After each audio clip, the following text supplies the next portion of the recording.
안녕하십니까. 박성호TV 박성호입니다. 오랜만에 다시 또 영상으로 찾아뵙겠습니다. 오늘은 제가 언론을 통해서 많은 일본과의 우리나라의 관계에 대한 이야기를 많이 접했습니다. 근데 특히 요즘에 있어서 일본이 독도의 문제라든가 이런 것에 대해서 상당히 많은 말도 안 되는 소리를 합니다. 그런데 왜 우리 정치인들은 거기에 확실한 답을 하지 못할까? 이런 안타까움에서 그래서 오늘 주제는 이렇게 잡아보겠습니다. 주제는 지금도 일본에 속고 있는 한국 교육, 이렇게 잡아봤습니다. 왜 우리는 일본에 이렇게 속고 있는가? 또 무엇이 속고 있다는 것인가? 여기에서 말씀드리겠습니다. 일본은 1904년 러일 전쟁을 일으키면서 독도도 자기 나라 땅으로 편입하고 1951년 샌프란시스코 강하이에서 패전국으로서 우리 한국이 참여하지도 않는 그 해에서 독도를 지금도 일본 땅이라고 우기고 있습니다.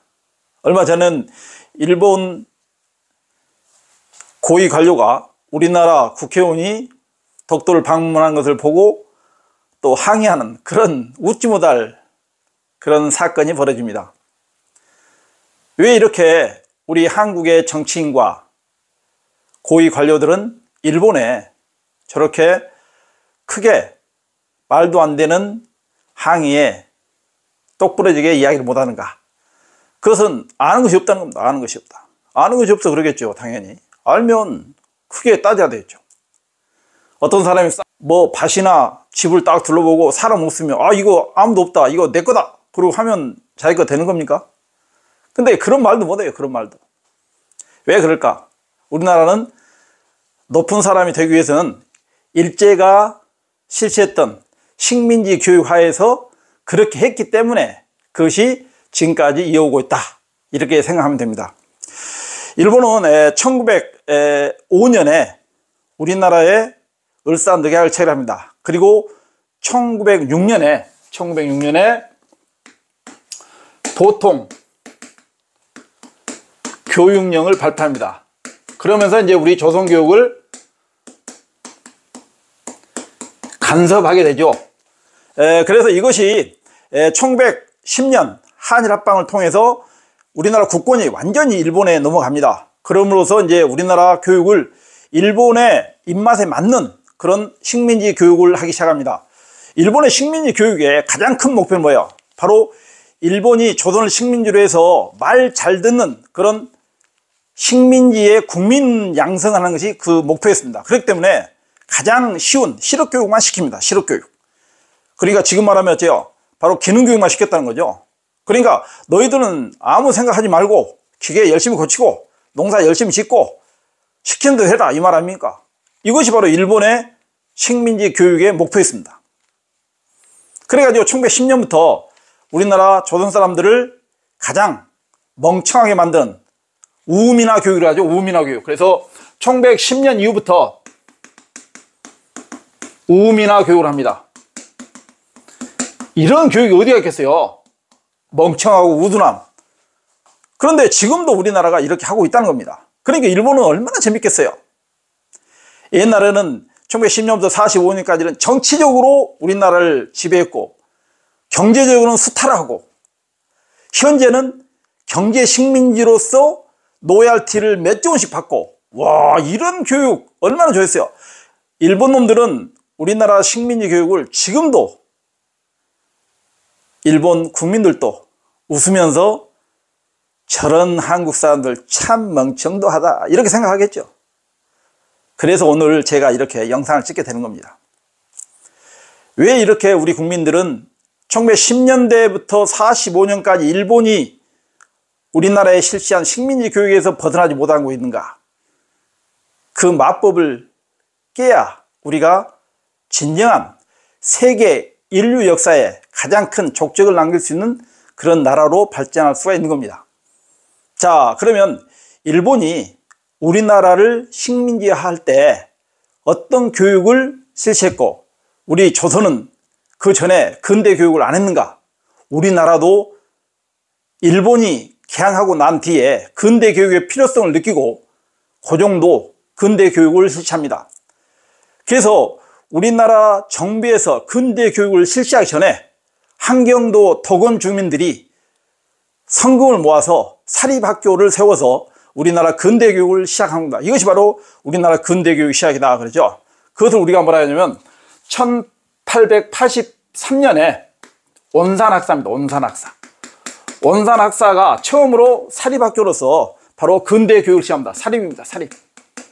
사립학교. 근대 교육을 실시합니다.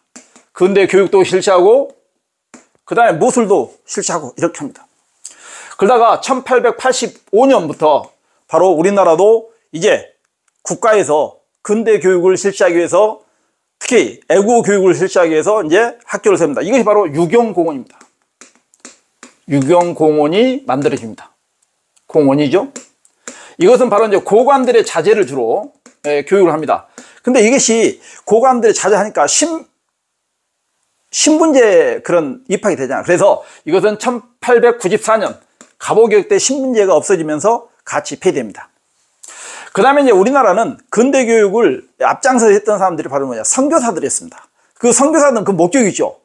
자기들의 종파를 또는 종교를 이렇게 바로 이제 그 선교하는 입장에서 하기 때문에. 그래서 1885년 뭐 이 정도 계속 되겠죠. 그래서 80년대에 보면 바로 배지학당이라든가 배지학당, 그 다음에 이화학당 뭐 이런 것들이 이제 막 지어지기 시작합니다. 자, 그래서 이런 것이 이제 1880년 6월 그래서 86년까지 계속된다 이렇게 알아두면 돼요. 자, 그러던 것이 드디어 이제였죠. 1895년에는 고종이 1895년 그러니까 2차 갑오개혁이 되기 직전에 바로 이제 뭘 발표하냐? 교육 입국 조서를 발표하죠. 그래가지고 그때부터 우리나라 학교 선생이 필요하잖아. 그래서 한성 사범학교,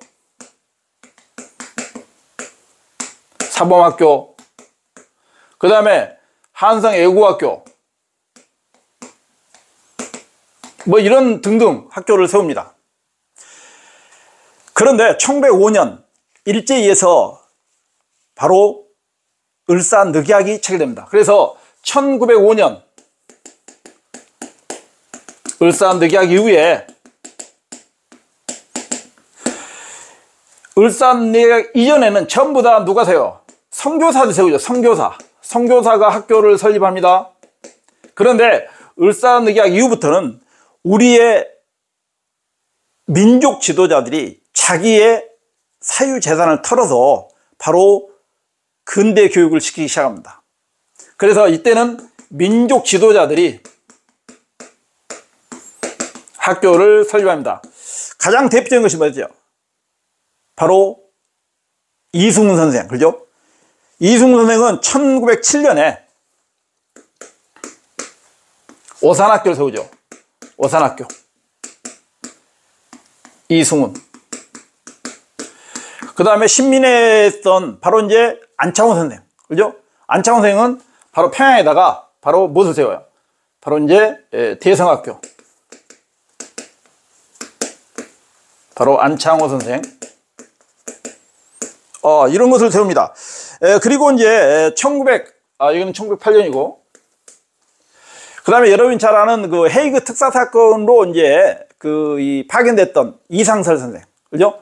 이상설 선생은 바로 이제 국외 최초로 바로 1906년에 국외 최초의 학교인 서전서술을 세웁니다. 서전서술.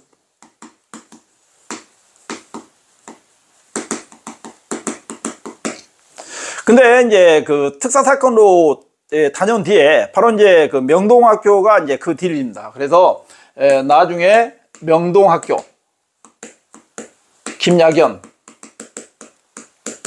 이것이 이제 1908년에 있었던 거죠. 그 다음에 이제 멕시코 같은 데는 승무학교가 있어요. 멕시코의 승무학교. 그래서 1910년대는 멕시코의 승무학교.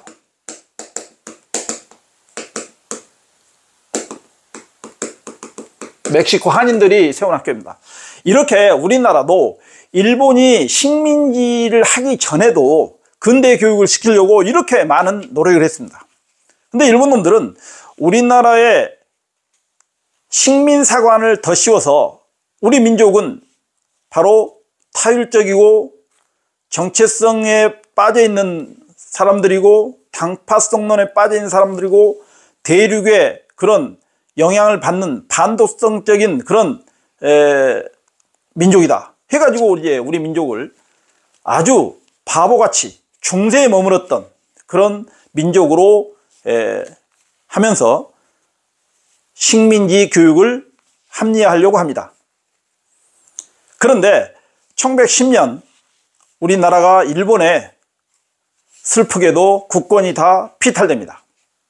그러면서 일본 놈들은 우리 조선의 교육을 자기들 입맛에 맞는 식민화 교육을 합니다.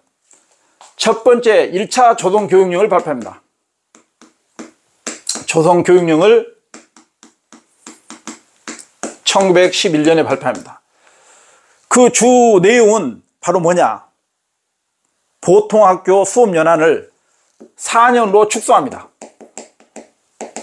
그리고 그 당시에 우리나라의 취학률이 얼마냐? 10%였습니다. 취학률이. 이게 말이 됩니까? 100명 중에서 10명은 조선 학생들, 그것도 어린 학생들. 이것은 교육이 아니죠. 그 다음에 2차 조선교육을 발표합니다. 이것은 1922년에 발표하죠. 이것은 이제 조선에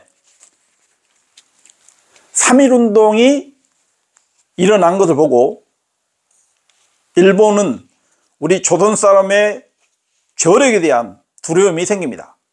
그래서 이런 사람들을 이렇게 다뤄서는 안 되겠다. 바로 민족 분열 정책을 해야 되겠다. 또는 친일파를 양성해야만이 조선을 계속 식민지로 끌고 갈 수 있겠다. 이런 생각을 했어요. 그래가지고 교육령을 소위 문화 통치라는 것을 통해서 바로 우리나라 민족을 달리려고 합니다. 그래서 소학교에, 그 당시에는 보통학교죠. 보통학교 수학 그 연한을 4년에서 6년으로 다시 환원을 합니다. 그 대신에 국사나 지리 이런 것을 과목을 축소합니다. 그리고 대학 설립, 고등교육을 하려서는 대학 설립을 바로 이제 허용한다 이렇게 말하죠. 이제 여기에서 문제가 된 거예요. 이게 우리 민족이 이때 세운 겁니다. 뭘 세우냐면 경성제국대학을 세운다. 이것이 1924년부터 세워서 1946년에 계속 갑니다. 이것이 지금 서울대 아니에요. 서울대 전신입니다. 지금 이것이 서울대로 바뀐 거예요. 이거 이제 문제다니까요. 자, 그래서 허용한다니까 우리 민족은 순진하게 바로 우리 민족의 돈을, 성금을 모아서 대학을 설립하려고 합니다. 이것이 바로 밀립대학 설립운동이에요. 밀립대학. 설립운동을 했는데 그 당시 어째요? 흉년이 들었어요. 자연재해로. 그러니까 헌금이 모아질 수가 없죠. 거기다가 조선 총독부가 방해를 하죠. 얼마나 좋겠어요. 그때 그것을 노려서 야, 우리가 대학 세워줄게. 그래가지고 세운 대학이 서울대 전신인 경성제국대학. 일본 놈들이 이것을 줄여서 뭐라 해요? 성대라고 하죠. 성대. 성대. 한자로 하면 성대. 성대이 뭐예요? 다른 말로 우리 일본 말로 하면 뭐예요? 쪼다이. 쪼다? 야, 이 쪼다야. 그러죠. 쪼다이. 그러죠.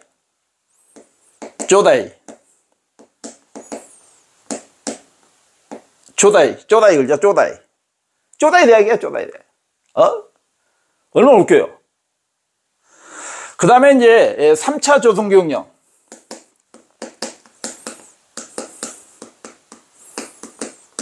1938년에 있었죠.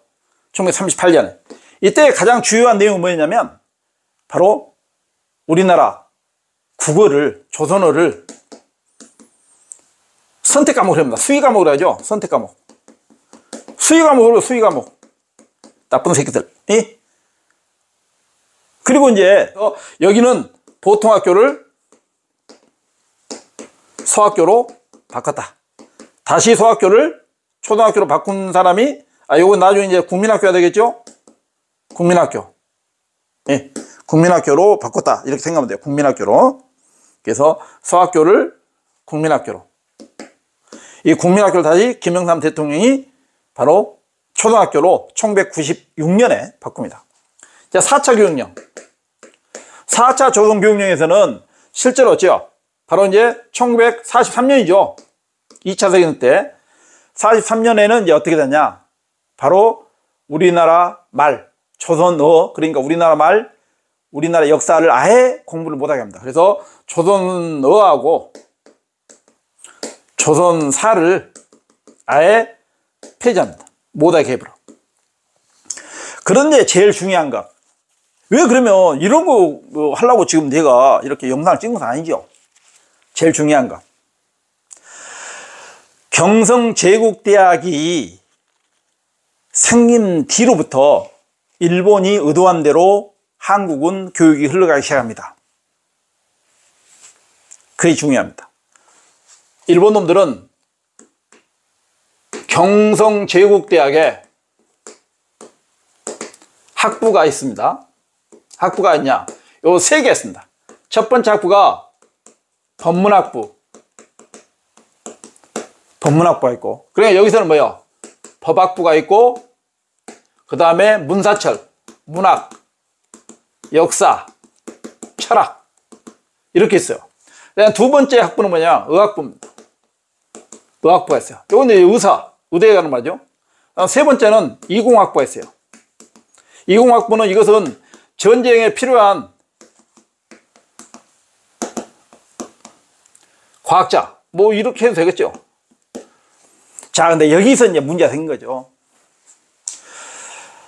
일본 놈들은 바로 우리나라의 말 잘 듣는 그런 인재를 육성하고 우리 민족을 이간질시키는 그런 인재가 필요했다는 겁니다. 그래야지 민족을 분열시킬 수 있죠. 그러기 위해서는 조선의 가장 머리 좋은 영재나 천재를 바로 경성제국대학에 입학을 시킵니다. 그러면 그 애들이 민족이 뭔지, 국가가 뭔지, 인권이 뭔지 그런 것들 배우기 전에 법 조항을 외우게 하고 의사로서의 수술이나 그 다음에 처방하는 방법만 가르친다는 겁니다. 이것은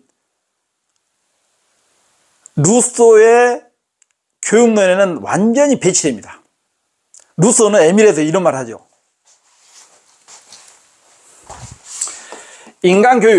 인간교육이 있은 후에 직업교육을 해야 한다. 뭐 이런 말입니다. 그러니까 인간교육을 하기 전에 직업교육을 하면 그 애는 인간 되기는 틀렸다. 그래 일본 놈은 이걸 이용한 거죠. 가장 중요한 법문학부에서 법학을 주로 조선인들이 많이 합니다. 그러면 경성제국대학의 학생들은 일본인과 조선인의 비율이 얼마냐? 일본인이 70%입니다. 폐교될 때까지. 그 다음에 조선인이 거의 30%. 평균 내면 그럽니다. 그러니까 일본 놈들은 우리나라 가장 좋은 그런 인재, 젊은 인재들을 법학과에 많이 합격을 시키겠죠. 의도적으로. 그리고 문학이나 역사나 철학은 멀리 합니다. 또 우리 조선의 학부모들도 법학 하는 것을 좋아합니다. 그 이유는 바로 우리 조선 사회의 교육 또는 사회의 직업이 관료가 되는 것이 가장 빠르고 거기에서 가장 많이 선발했기 때문에 할 수 없이 하는 측면도 있습니다. 그런 것은 일본이 더 이용한 거죠. 그 좋은 머리를 가진 애들이 판사, 검사로 배출이 되고 그 어려서 인권이 뭔지, 그 다음에 국가가 뭔지, 민족이 뭔지, 문학이 뭔지, 철학이 뭔지, 역사가 뭔지 이런 것을 심도 있게 공부할 기회를 거의 박탈하다시피 합니다. 그래서 그 애들이 요즘 말하는 사법고시, 행정고시, 예무고시, 의사고시에 합격해가지고 그 어린 나이에 영감님 말소리 듣고 영감님이라는 소리 들으면서 또 환자들한테 반말 찍찍거리면서 그렇게 떵떵거리고 사는 것이 얼마나 기분 좋았겠어요. 그것 때문에 우리나라 사람들은 지금도 의대 법대 가면 출세했다고 생각합니다. 그건 잘못된 거죠. 직업교육을 받기 전에 인간교육을 받았어야 되는데 직업교육을 먼저 받으니까 사람이 안 보이는 겁니다. 그러니까 지금도 드라마나 영화에 보면 우리나라의 주인공은 거의 판사, 검사, 변호사, 의사들이 주인공이 많이 됩니다. 이게 뭔 일입니까 이게? 우리나라가 지금 선진국이 된 것은 이런 의사, 판사, 검사가 하는 것이 아니었습니다. 전부 다 공장에서 노동자로서, 기술자로서, 또 바로 영업을 잘해서 그래서 수출을 많이 한 거 아닙니까? 그래서 우리나라가 경제 대국이 된 겁니다. 그런데 지금도 출세했다고 생각하는 사람들은 의대, 치대, 법대 이것을 출세했다고 생각합니다. 그것 아니죠. 요즘은 아닙니다. 그런데 우리나라 그 많은 인재들이 의대, 치대, 법대를 이렇게 선호하는데 가장 박수를 치고 좋아하는 나라가 어딜까요? 일본입니다. 일본은 우리나라 대학의 구조를 보고 얼마나 좋아하겠습니까?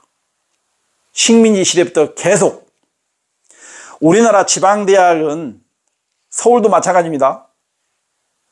가장 점수가 낮아도 합격할 수 있는 과가 우리나라는 물리학과입니다. 생물이나 화학은 그래도 약사, 의사 되려고 그래도 점수가 높습니다. 근데 우리나라는 그래도 이 기초과학에 많은 투자를 하지 않습니다.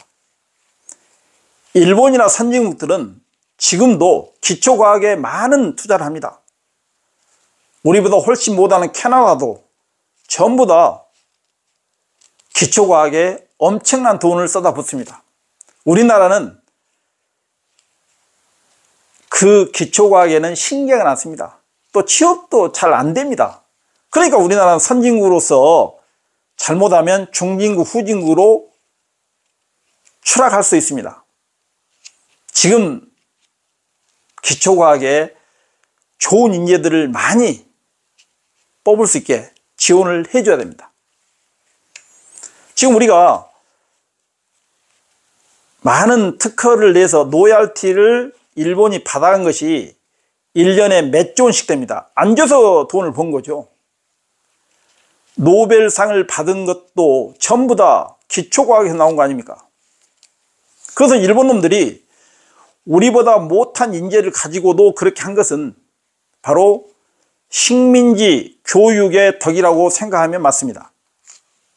근데 우리나라는 그것을 떠나서 의대, 법대, 약대, 치대 이런 걸 가지고 국가가 발전한다고 생각하는 그런 것이 잘못됐다는 겁니다. 이제 우리는 이런 일본의 식민지 교육에 더 이상 속아서는 안 됩니다. 우리도 기초과학에 또는 인문학에 많은 투자를 해야 됩니다. 요즘 대학이 인문학이 주구하고 있습니다.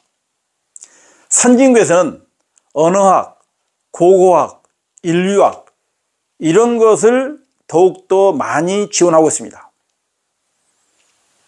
반도체는 이미 한물 갔습니다. 지금 AI가 판치고 챗 GPT가 판친 이 세상에 가장 필요 없는 것이 의사고 판사고 검사입니다. 지금 AI에서 많은 문서, 몇 조 분량의 문서를 전부 데이터로 입력하면 바로 AI가 알아서 더 공정한 판사와 같은 판결을 하고 검사와 같은 구형을 내리고 가장 명의에 가까운 치료법을 내놓습니다. 근데 우리나라는 지금도 유능한 인재를 법대나 의대에 처박아 놓고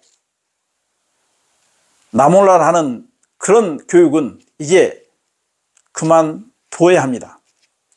우리가 선진국으로서 나갈 길은 남들이 가지 않는 길을 가려고 해야지 계속 선진국 뒤에 따라가는 교육은 이제는 벗어나야 됩니다.